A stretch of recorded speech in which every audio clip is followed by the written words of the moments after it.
Kembali lagi di Cerita Cinta Channel. Jangan lupa like, comment, and subscribe ya. Terima kasih. POV Asya. Bagiku, rumah sakit sudah seperti rumah kedua. Aku bahkan hafal dan begitu akrab dengan aromanya, karena begitu seringnya aku bersentuhan dengan obat-obatan.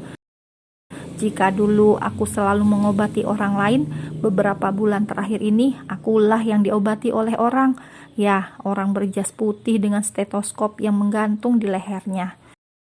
Entah sudah berapa jahitan yang aku dapat, mulai dari luka kecelakaan hingga perselisihan dalam keluarga. Ya, mungkin benar jika Allah menguji makhluknya dengan apa yang mereka sukai, seperti aku dan kakak laki-lakiku, Mas Andri. Kami yang selalu rukun sejak kecil, bahkan kami seperti perangko dan amplop. Bahkan Mas Haris pernah salah paham, mengira Mas Andri adalah kekasihku. Bukan, dia bukan kekasihku. Dia adalah cinta keduaku setelah Bapak.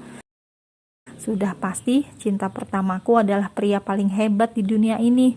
Bapak yang selalu ada saat aku jatuh. Bapak yang selalu punya banyak cara untuk menguatkan aku. Aku mungkin terlihat kuat di luar, tapi Bapak tahu betapa rapuhnya hatiku. Saat hati mulai lelah, aku pasrahkan semua dalam doa-doa di setiap sujudku, berharap Allah akan menguatkan hatiku yang mudah rapuh ini. Meski sedih karena sikap ipar-iparku, aku tidak dendam kepada mereka. Sebelum mereka minta maaf, sudah pasti aku maafkan. Aku tahu manusia tidak akan pernah luput dari salah dan hilaf. Dan untuk kakak laki-lakiku serta sang istri tersayang, ketika kalian membaca ini dan aku tahu kalian sedang membacanya, hanya satu yang ingin aku katakan, aku sayang kalian. Tidak peduli terlalu banyak kesalahan yang terjadi. Tidak peduli banyak hati yang terluka akhir-akhir ini. Yakinlah, aku rindu hari-hari hangat saat kita bersama. Hari-hari saat kita semua bercanda bersama. Hari-hari bahagia saat pertama kali Mas Andri membawa pujaan hati ke rumah. Seorang wanita baik hati yang dulu sangat kami sayang. Dan untuk pria yang sudah memenuhi hatiku, bukan cinta pertama, tapi cinta segala-galanya, suamiku. Aku tidak pernah malu untuk mengatakan I love you padanya, karena aku benar-benar menyukainya. Pria yang dulu tidak pernah aku lirik saat main ke rumah ketika aku remaja. Pria yang selalu belajar kelompok bersama Mbak Nia sambil membawa banyak coklat dan banyak snack. Aku ingat betul momen itu, karena begitu aku dapat coklat dari teman kakakku yang sekarang menjadi suamiku, aku bagikan makanan yang ia berikan padaku. Aku berikan pada teman-teman. Aku masih ingat betul, ya, setiap dia memberikan sesuatu, aku akan berikan pada teman-teman. Aku baru tahu tahun kemarin bahwa dia sudah jatuh hati padaku sejak remaja. Sebuah kenyataan yang cukup membuatku tertegun. Dia tidak pernah cerita kapan jatuh cinta padaku. Yang aku tahu, dia tiba-tiba datang dengan borgolnya. Bila ingat momen itu, aku masih suka tersenyum sendiri. Suamiku yang kelihatan tegas bermuka galak di depan rekan kerjanya. Bila bersamaku, dia akan menjadi jinak. Kadang manjanya melebihi Zidan anak kami. Pernah suatu hari, saat awal-awal kami membawa Zidan untuk tinggal bersama, waktu itu suamiku akan tugas. Seharian itu Zidan tidak mau lepas dari gendongan. Aku bujuk Zidan karena tugas negara adalah tetap yang utama. Tidak punya cara lain. Aku pun ajak jalan-jalan putra pertamaku itu. Baru dia lupa dan tidak rewel. Nah, saat sudah capek di luar rumah, kami berdua pun pulang. Banyak tetangga yang menyapa. Mereka juga heran, anak siapa yang aku bawa? Ini putraku, Zidan.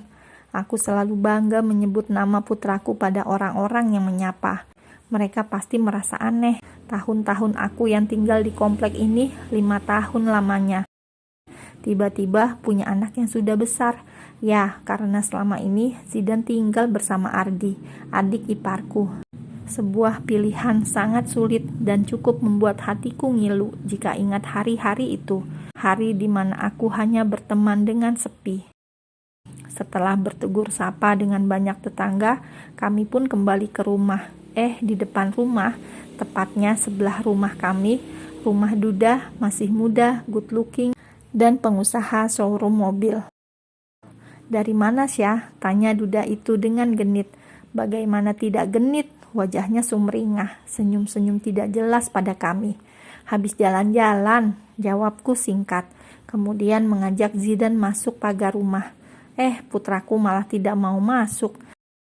Dan Duda itu malah mendekati kami. "Siapa, Syah?" "Hai ganteng, siapa namamu?" Duda itu mulai PDKT sama Zidan, dan aku hanya melirik. "Zidan," jawab putraku lantang. Zidan memang begitu, percaya diri dan tidak pernah malu-malu. Benar-benar gambaran ayahnya. "Umur berapa?" 4 tahun. "Sudah sekolah?" Zidan menatapku. Memang Zidan belum sekolah, tapi sudah kami datangkan guru les sejak dini. Bahkan Zidan juga sudah pandai mengaji. Meski selama ini tidak tinggal bersama, aku tetap usahakan putraku dapat yang terbaik. Aku urus semua kebutuhan Zidan dari pendidikan dini dan agamanya. Alhamdulillah, Zidan tumbuh dengan cerdas dan soleh. Meski baru 4 tahun, ia sudah seperti anak 6-7 tahun. "Zidan mau main sama Om." Dalam hati, aku menggeleng keras. Aduh, bisa gawat nanti kalau Mas Bima tahu. Masalahnya, selama ini Mas Bima paling gedek sama tetanggaku yang Duda tersebut. Rista sering ketahuan curi-curi pandang saat kami jogging ketika belum bersama Zidan. Bahkan rekaman CCTV sering memperlihatkan bahwa Duda itu selalu mengawasi rumah kami. Entah apa tujuannya, sampai-sampai Mas Bima Sena selalu cemburu. Sekarang aku tidak bisa apa-apa ketika Zidan masuk dengan riang ke ruang Mas Rista. "Biar main di rumahku," seru pria tersebut. "Mas Rista nggak kerja?" Pria itu malah tersenyum lebar. "Gak apa-apa." Aku tersenyum masam. "Ya iyalah gak apa-apa, kan dia bosnya." Sore harinya, begitu mendengar deru mobil sang ayah, Zidan langsung berlari keluar. Baru saja ayahnya membuka pintu, Zidan langsung minta gendong. Dengan sayang pula, Mas Bima menggendong Zidan masuk ke dalam rumah. "Bagaimana? Tadi Zidan rewel gak?" Aku mau menjawab, tapi Zidan malah menjawab duluan. "Ayah, seru sekali main sama Om Rista," celetuk Zidan. Astagfirullahalazim. Batinku, aku menelan ludah saat suamiku menatap dengan tatapan tak bersahabat. Sudah pasti nanti aku yang kena hukuman. "Om Rista," ulang suamiku. Zidan mengangguk dengan bersemangat. "Zidan, dengerin ayah, jangan main ke samping rumah. Bahaya, ada buayanya."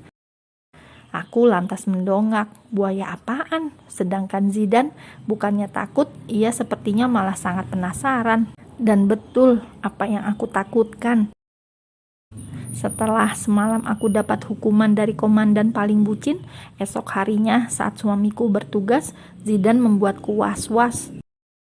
"Ibu, ayo ke rumah Om Rista. Zidan mau lihat buaya," rengek Zidan.